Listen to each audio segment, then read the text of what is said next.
พี่เดสเขา3 เมตรตากู้แล้วไปดึงลงไปพุ่นบัดนี้ตากู้มาได้ต้องไปเอาไปปดพุ่นมาให้ในก้อยสับผูกใกล้นะแค่ปดมาเป็น3 เหลี่ยมทองคำเลยมันจะเป็นข้างหมูเลยผมเป็นแล้ว4 เหลี่ยมเอาลักมาพังเด้อน้องเด้อได้ข้างหลังเจ้าหน้าได้แต่ประจักษ์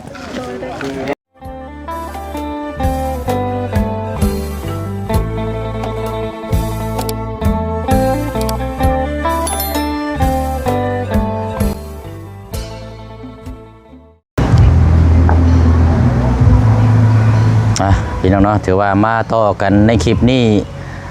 วันเวลาก็ได้มาฮอดจอดถึงแล้วเนาะสำหรับทางที่ดินที่ทางของทางน้องป๊อปเนาะพี่น้องเนาะเป็นเวลา4:10 นาทีในตอนนี้พี่น้องเนาะเพราะว่านัดหมายทางในบ้านหรือว่าทางอำนาจผู้ปกครองก็กำลังเดินทางมาเนาะพี่น้องเนาะและก็ทางผู้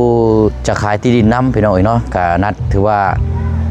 3-4 ภาคส่วนเนาะมื้อนี้ก็ทั้งผู้ขายแล้วก็ทั้งผู้รับแล้วก็ทั้งผู้ซื้อแล้วก็ทั้งทีมงานเฮาเนาะ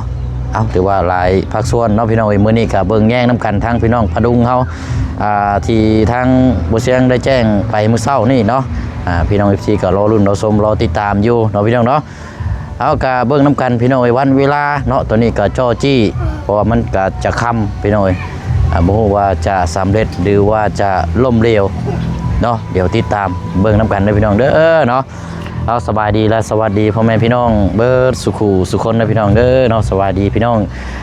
จะค่อยคำลงแรงนั่นแหละพี่น้องเนาะมาติดตามเรื่องที่ดินที่ทางของทางน้องป๊อปมื้อนี้กับพี่น้องเนาะ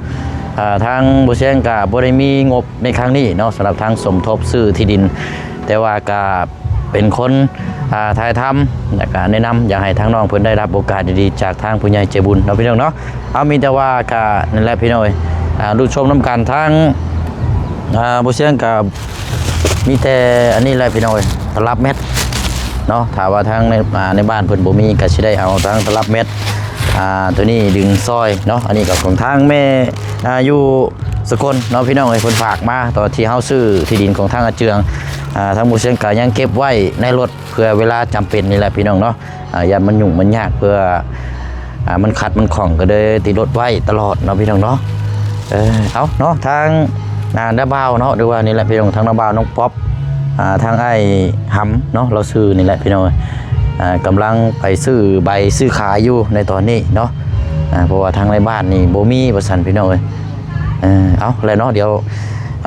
รุ่นชมน้ำกันนะพี่น้องเด้อเนาะว่าสิสำเร็จหรือว่าจะล้มเหลวเนาะมื้อนี้ก็ว่าหนึ่งมานี่วันเวลามันค่ำมันมืดนะพี่น้องเนาะ4 โมงปลายแล้วพี่น้องยังบ่ทันมาอยู่เนาะเอาพ่อกันแล้วบัดนี้เนาะมาพอดีเลยโดยเอาสบายดีเด้อพอดีเด้ออันทางใดระบาดนี่กำลังไปอันนั้นอยู่ใบซื้อขายเจ้ามีบ่ซะบ่ได้มาบ่เดี๋ยวทางอ้ายเราอันไปเอามาอยู่ในกลุ่มพุ่นแล้วเนาะมีบ่อยู่ในกลุ่มไปซื้อขายที่ดินได้บ่มีได้แต่ก็เอาอยู่ไสซะมันจะมีบนขายแต่ว่าไปใช้แลนพุ่นบ่บุญไปนะบ่มีขายมีแล้วว่าบ่บุญแล้วขึ้นไปแล้วลงมาแล้วว่าบ่มีแต่บ่ฮู้ย่านแต่เขาปิดห้านพุ่นน่ะแต่เขาบ่ปิดห้านแล้วต่อหน้าห้องการประสานงานโอ้ยปิดห้านจ้ะทางเบิ่งอันแต่ว่าอยู่กลุ่มนี่บ่มีใช่บ่มีแต่นี่นะเงินพ่อบ้านวัดซะแล้วนี่มีบ่มีขายอยู่แต่เก่าเห็นได้ซั่นเงินพ่อบ้านวัดซะแล้วติดขัดเรื่องใบซื้อขายเด้อพี่น้องบ่มีบ่ใบเด้อโอ้ยเอา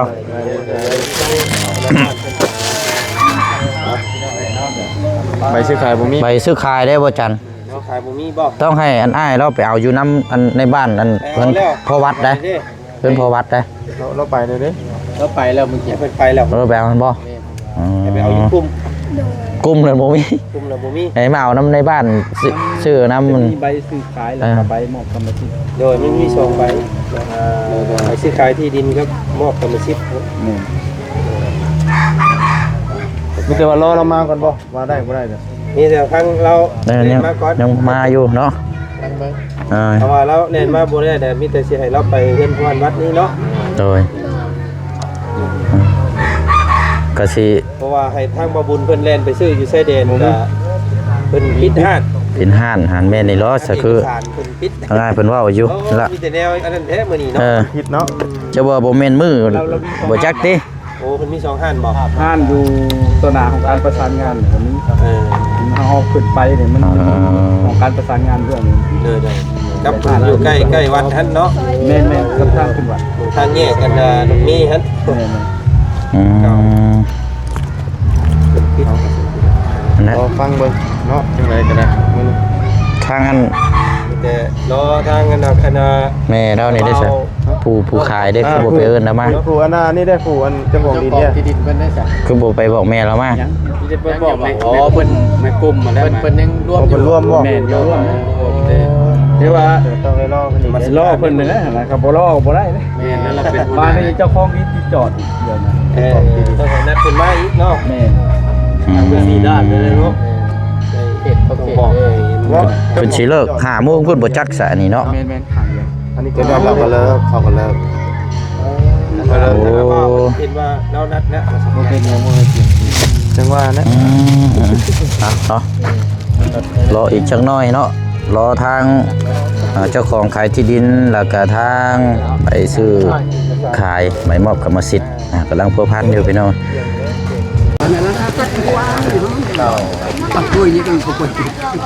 กูหดมึงกับรือชอยอ่ะ ถือว่าพร้อมหน้าพร้อมตากัน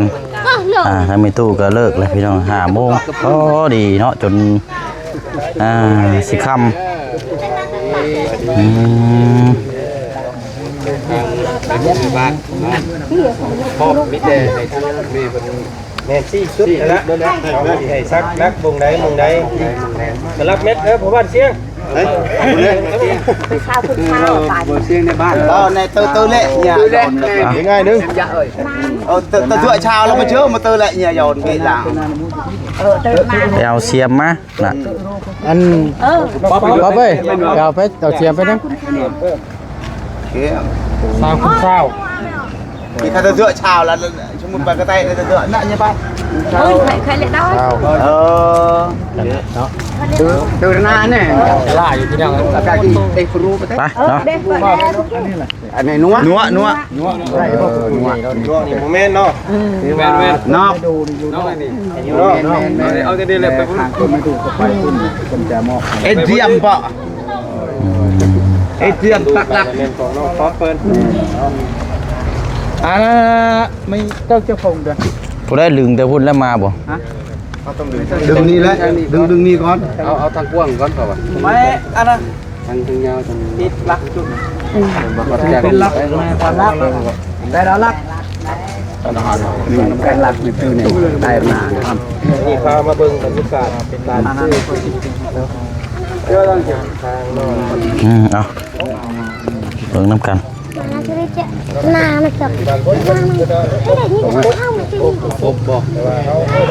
เข้าจับไม่ใช่ก็หรอ มันมีที่นุติยัดเอ้ย โมเมนต์ดึงแต่จุดพุ่นมาบ่ไอ้ คือไปดึงแต่ดึง ต้องดึงแต่พุ่นมาได้เพราะว่าแดนอีกเจ้าหนึงอยู่พุ่นเด้ แม่นไหม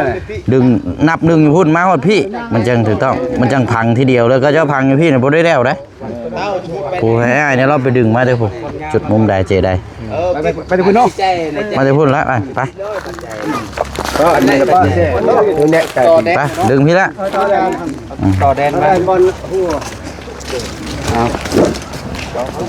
ป้า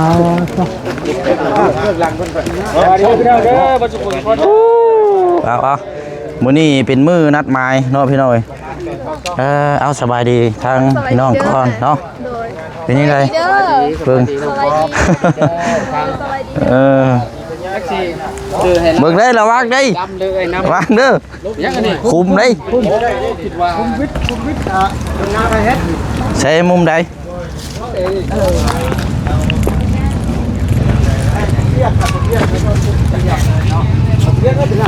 ใช่ได้ เตรียมปุ๊บปั๊บ มีคุมระเบิดบ่นี่ เอาตัวนี้ไปพ่นเลยดึงไปพ่นปั๊บเตรียมมาพ่นเนาะ ใช้ดึงมุมใด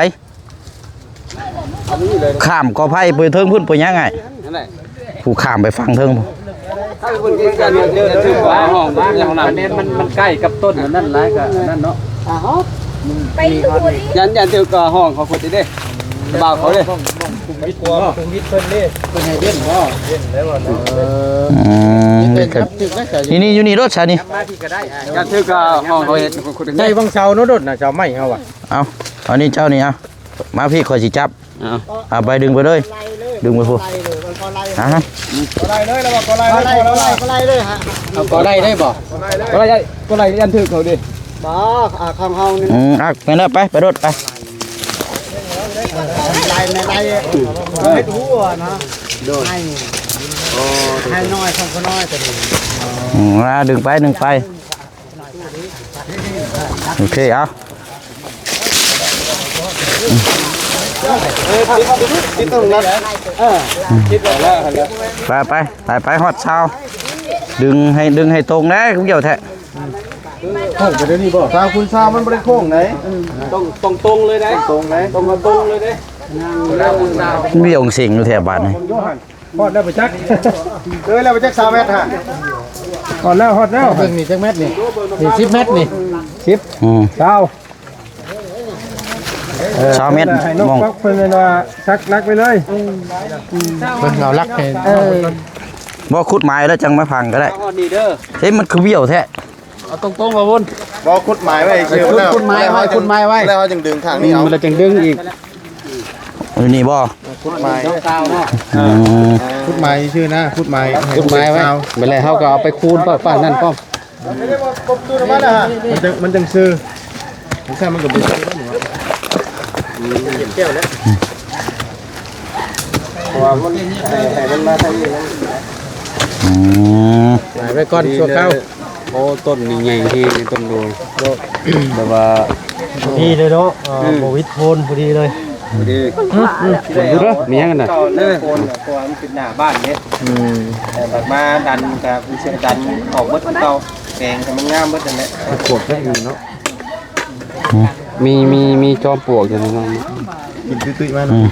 นาะตัวเหยียบจังโอ้ยเสียมผู้อื่นบ่มีบ่เนาะเนาะ ให้เหยียบ พูดได้ที่นี่ก็ได้ ให้เหยียบระเบิด จังว่าใส่จัก เจ้าบ่บุญเหยียบระเบิดเอ้ย ซึมรถ ระเบิดนะเอาเสียงแล้วเขาเลย บ่ปลอดภัย ไปเยอะเลยระเบิดเตรียมโอ้ยักบ่เก็บเลย ไปบัดนี้อันน่ะไอ้กู้ก่อนกู้แล้วไปดึงพุ่นบัดนี้ไป เอาลงไปพ่นบ้านอันเอาเล็กมันออกให้มันออกแมวใส่มาสาวไหมนี่แหละมองนี่แหละมองนี่แหละ ใช่ มาแต่พวก นี่เด้ นี่พี่ นี่เด้เขา 3 เมตร ไปกู้แล้วไปดึงมึงไปพุ่นบัดนี้ ดึงลงพ่น เอากู้มาได้ตรงหมุนเลยนี่เอาเออ ไปพี่บ่ได้ไปกันทีเดียวไอ้เบิ่งเบิ่งเลยไงเป็นลูกไปน้องใจมุ้ยแล้วปะนายน้องมุ้ยแล้วปะนาย รอบัดนี้โบลูกู้ยาดึงไปพุ่นเลยเจ้าน่ะดึงไปเลยไปดึงไปเลยเด้อมาเบิ่งน้ำกัดเด้อ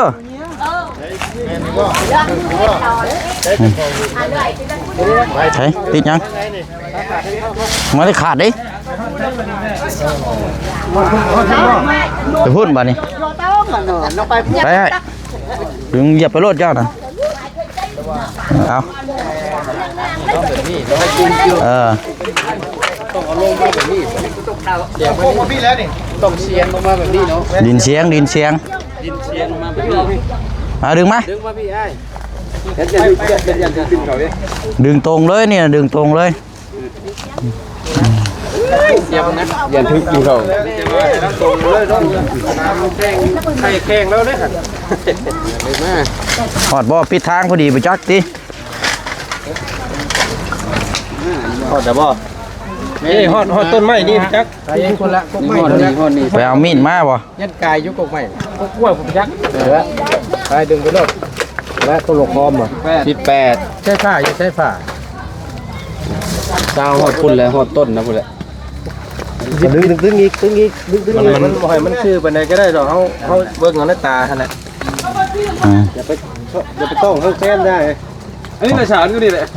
มุนี่น่ะสาวต้นไม้หั่นเลย กูไม่เลยเนาะ เอาต้นไม้ตัวนี้เลย เอากูไม่นี่ก็ได้เอา ไม้นี่เลยก็ได้ อืมไปปลดปุ้นไม้เนี่ยก็สับผูกใกล้นะ แค่ ปลดไม้นะ ไม้นั่นได้ป่ะ พวกไม้เลยต้นไม้แล้วเฮาจังฟังพุดก็ได้ชื่อต้นไม้เลย จำกูไม่ไว้ ไม้เอาต้นไม้หั่นแหละเป็นต้นมะกอกแล้วหั่นพี่น้อง ปลด โอ้คักได้กี่กลับ ม้วนไม้ไปนี่แล้วดึงไปพี่บัดนี่ มันฟังไว้ก่อน อืม กี่ก็ได้เลยกี่แล้วกี่ก็ได้เลยกี่นี่นี่ก็ให้น้ำหูซื้อได้ไรเนี่ยเมนเบิร์ดเลย อืม ได้ไรนี่เรือใหญ่นี่นะเอาไงนิ่งให้มันเป็นเช้าเนาะได้ไร นี่ไงมันเป็นเช้าแต่ว่ามันก็ดินมันก็ฮอดพุ่นแล้ว ฮอดเลยดินเข้าไปมันสุด วัดในมันฮอดเช้าซื้อแต่ว่ามันก็ฮอดพุ่นนั่นแหละดินเท่ากันวัดในมันฮอดเช้าหมู่หันจะซื้อเพราะว่าเรียนแล้วก็ดึงไม่ ทางลักโค้งแลนพุ่นแล้วอ่ะจังว่าแท้ มาลงแบบนี้ เอาดึงให้มันตรงซื่อได้นี่นะ เพราะว่าผมยาวมันซื้อบ่ตอนนี้ตัวเล็กนั่นละนี่ตัวเล็กเท่าไหร่คืออยู่ปกติ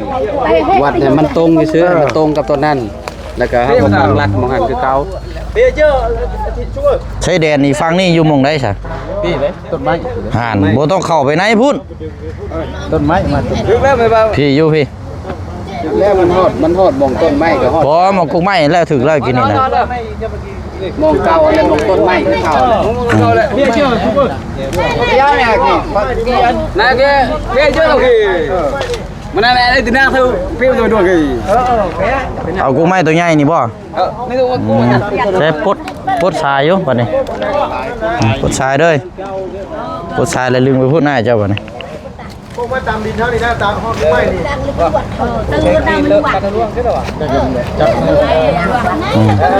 เรื่องนั้นมาแล้วไอ้ตัวหน้าไปอะไรที่เรื่องนะมันก็เรื่องที่ไปชมกันกี่ เอาไปตามตามโค้งมาเขาก็เอาตามโค้งมาแล้วผมเดาแป๊บนึงแล้วโดย เป็นต้นไม้ ออกไปพุ่นเนาะ กลางเพื่อนเจ้าผมน้ำบ่อน ขึ้นแล้วบ้าน ไปย่างไปไอ้พอแล้วไปเอาสิเกาะเชิญนี่ไประวังได้กูไม้ตัวใด ก็ไม่กันนี่ตามต้น กอกตู้ ให้ตื่นมาแล้ว แทรกพุ่นเราแทรกพุ่นแทรกมาคนที่ตอนนี้ เอาไปเอาพุ่นก่อน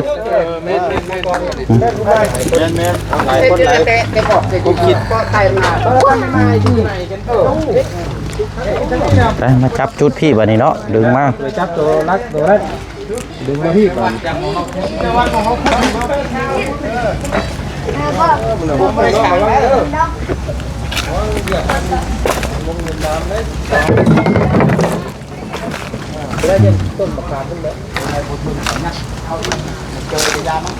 มา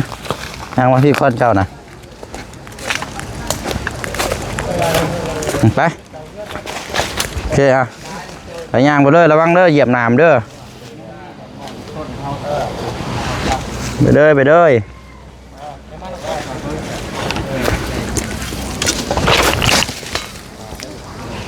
ท่าเฮียดูปุดรถ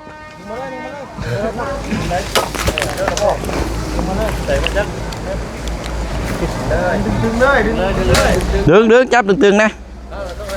ดึงตึงเด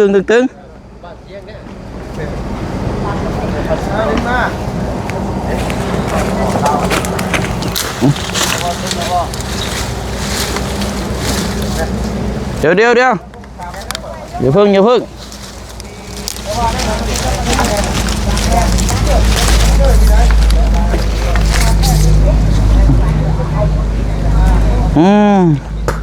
กินระเบิดดีมือดีได้หรือวะ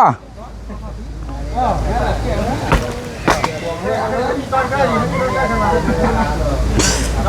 องมันเจ้ามาเลยปล่อยเลยปล่อยเชือกปล่อยเลย โอเคไป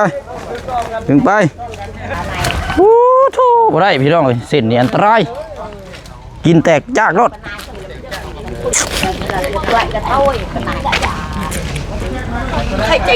ดูไปโอ้ยกล้องก็สิล่มแล้วบัดนี้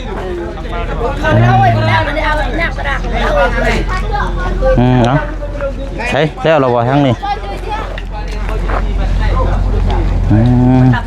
เบิกน้ำกันพี่น้องเนาะมีตู้นี่อันเจ้าอยู่ฝั่งนั่นบ่แม่มันสะเดาแกะจู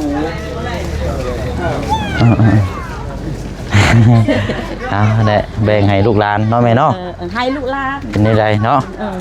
ก็ได้อยู่ได้เศร้าอันนั้นถ้าพอตู้ตะกี้ไปเอาคนทุกนี่ล่ะแม่ก็บนหัวโดยลูกชอย โอเคแล้วล่ะเนาะดึงเรียบร้อยเลยเข้าเล่นเพื่อนเราดิโอ้มานี่มันลุ้นเราคนนึงบ่คนต้องมีจะหน่อยเอามันแน่ฮอดไซ พอดีได้บ่ช้าบ่ตารางเฮือนเราพอดีบ่มีลักยืนลักยืนตารางเฮือน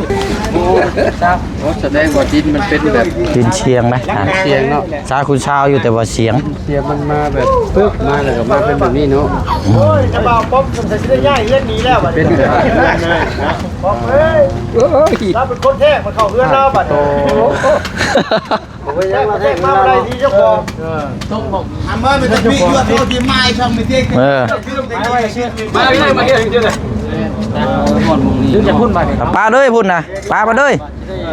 ปลาจะมีเขาอยู่ที่ไม้ไว้จังมาแล้วมันเป็นดินเชียงเนาะเอตกี้พอมองไปไหนที่ตะบีมาแดงช่วง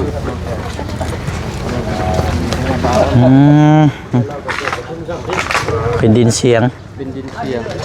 คันว่าสิยับขึ้นไปพุ่นบัดมีห้องน้ำเขาเจ้าอยู่หันอีกมันก็เลยบ่ได้พี่น้องมันเลยติดเดือนทางหน้าเราอยู่นี้มองที่เฮาชุมพวัดมานั่นไปแม่เขาจับแม่คนหนึ่งบัดนี้เปลี่ยนกันแม่เตพื้นที่มองไปหน้าที่เราจะบ่ได้ให้มากอยู่ร่วมกันนะเนาะเป็นประโยชน์แล้วแต่ละมีแต่ว่าใช้ชนมันน่ะเอาชนมาพี่ไปยังไอ้เอาชนมันมาไหนไปป้อนหน้าไหนเปลี่ยนชนมันมาหน้าไหนเปลี่ยนหน้าไหนเปลี่ยนหน้าไหนหน้าไหนเปลี่ยนบ่ชนดึงมาพี่เดี๋ยวเนาะเอาไปว่าเจอที่หน้าไหนเปลี่ยนร่างเลยจริงเลยทางได้เหยียบน้ำมันไว้นะฮะให้น้องพ่อไปบอกน้องเจ้าพุทธรักนะก็คือว่ามังคุดเห็นเด้กินลาวิเลอร์กินแตกจากรถยืดงานแล้วจึงไปบ่โอเคดูพี่บ่นับกันยังไปได้ไหนเนาะไป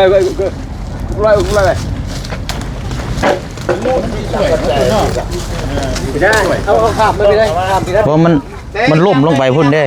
ดินมันล่มลงไปพุ่นมันก็ได้เอียงดึงยกทำไว้ได้ง่ายได้การซื้อดินเป็นสามเหลี่ยมเป็นสามเหลี่ยมทองคำเลย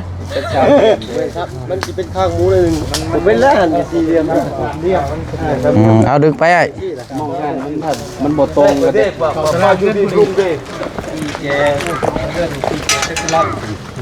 เป๊ะข้าวตัวเฮ้ยพอดีขี้เยอะชาวกลางเสาตัวกลางใช้กินมาดึงมันยังบ่ตึงไงนี่แปะยับมือก็ได้ตัวนี้มันถึกเลยมันไม้บนนี้แหละมันยับตรงนี้เลยนู่นจับเท้าอย่างนี้ดึงมันไปสิแม่นจับเท้ามังคุมมันจับเท้ามังคุมเดี๋ยวมาหมายตัวเทิงพี่ก่อนดึงตัวนั้นยังถึกไปละขึ้นไปเทิงพุ่นเจ้าไปมาหมายตัวเทิงพี่จบเลยบัดนี้ตัวคุมนี่นะบ่แม่นถมเลยดึงขึ้นไปละดึงขึ้นไป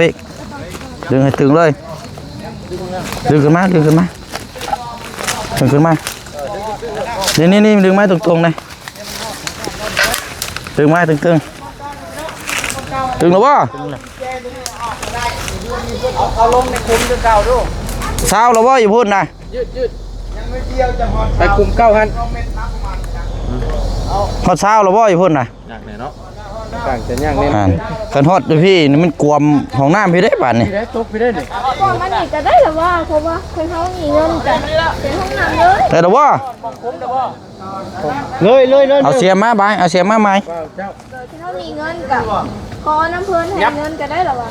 วิทยุบอก ไปแค่เอาอ่านเด้น่ะลืมกระโดด วิทยุ เป็นห้องน้ำ เอาเสียมาพังละมาเสียมาใหม่ไว้ พี่เอ็มเปล่า ใหญ่ชุดบ่ ให้จุดเพราะว่าอยู่พุ่นเอาแต่พุ่นเช้าดึงมาพี่เด้เอาละพังไว้ขุดไว้เลยบัดนี้เอาลักมาพังไว้เอาเรียบร้อยแต่ถือว่าตัวไผ่นี่ก็ยังเป็นของเราอยู่ นี่แหละกลัวไปนี่แหละ กวมไปกุ้งไม้นี่ก็ตัดออก มาสุดเนาะ โอ้เป็นยังหรอกนี่ห้องน้ำนี่ก็ใส่น้ำกันนั่นแหละ เขาก็วัดมาตามเสียง เนาะ เรียนมาตาม ได้แล้วนี่บ่ย่างเราบัดปลาเลยสายนะกู้ไว้เลยไอ้กู้เลย ดินแม่อีบอกป่านนี่ เอาโอ้เอาคักแล้วไรแล้วเรียบร้อยเลย ปีได้นี่เนาะต้นฝ่ายได้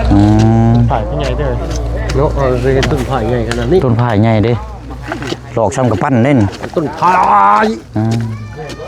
เอาเดี๋ยวเอาลักมาพังเด้อน้องเด้อเด้ข้างหลังเจ้าหน้าได้แต่ปะจ๊ะ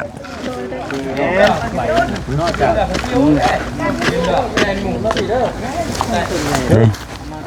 ลักใส่ เวียดคือมากเวียดคือมาก นุ่นไม่รู้เพิ่มบ่ มันกินได้บ่ใหม่มัน โอเคเอาไปเนาะถือว่าสำเร็จพี่น้องเดือดเต้จุดแต้มบ้านี้ใช่อันนั้นเฮาไม่ขอบใจบ้านี้สำเร็จแล้ว เอาแกอะไร โดยนะ เฮ็ดไหมเฮ็ดยังกระพังไหมเนาะ หลังไม้เฮาได้ชี้จุดเลย ตอนแรกเลยที่มันก็ ไปเนาะมาเบิ่งทั้งนี้ก็ถือว่าอยู่ใต้ตารางเฮือนเราเลยเนาะนิดนึง แต่ที่ตรงที่พี่ยาแน่ๆครับก่อน ใต้ตารางนี้เราก็ลืมความไปพูดไปหน่อยเนาะเนาะทางนั้นก็กำลังจดแต้มบทบันทึกราคา20 คูณ 20 15 ล้านกีบเนาะค่าเปอร์เซ็นต์ในบ้านก็1,500,000กีบไปหน่อยเนาะไปอะไรเนาะก็ถือว่าเรียบร้อยเลยพี่น้องเด้อเนาะที่ดินที่ทางของทางน้องป๊อปสำเร็จแล้วพี่น้องเนาะเดี๋ยวทางนั้นก็มอบให้ทางทีมงานที่มีส่วนร่วมสมทบเนาะพระเจ้าก็สิได้จกเงินออกมาซอยสมทบน้ำกันแล้วก็มอบเงินในทางมิตู้อะไรพี่น้องเนาะแล้วก็ติดตามเรื่องที่ดินบาดนี้เนาะน้ำกันอีกต่อไปไปอะไรเนาะอย่างไรก็ลาก่อนเด้อพี่น้องเด้อเนาะวันนี้ก็ติดตามบนน้ำกันอีกต่อไปเนาะลาพี่น้องไปก่อนพบเจอกันในคลิปหน้าเนาะพี่น้องเนาะสำเร็จเป็นทีเรียบร้อยแต่ว่ายังเบิ่งแบบงงอยู่ผมมันยังหกมาพี่น้องเนาะเอาอะไรพี่น้องเนาะอยู่ดีมีแห้งร่ำรวยเบิดสุขุสุขคนขอมกขอบใจทั้งพี่น้อง FC เฮานำหลายๆเนาะพี่น้องเนาะ